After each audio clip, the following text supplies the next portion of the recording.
আমরা constitutional post hold করি।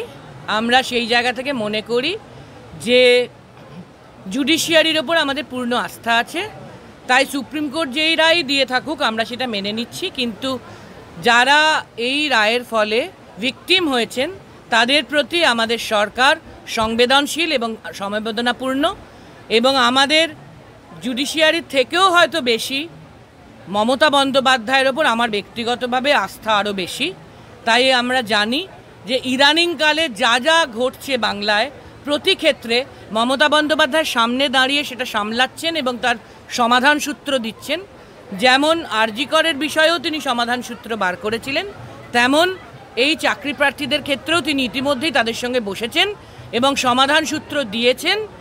ফলে আমাদের সরকার এই চাকরি প্রার্থীদের দায়িত্ব নিচ্ছেন, সে কথা নেতাজি ইন্ডোরে স্বয়ং মুখ্যমন্ত্রী বলেছেন। আর যারা এই রায় করার জন্য নিজেদের দলীয় রাজনীতির সুবাদে বিশেষভাবে উদ্যোগ গ্রহণ করেছিলেন, তাদের জবাব সাধারণ মানুষই দেবেন। সেই লোকেদের নিয়ে আমি কিচ্ছু বলতে চাই না।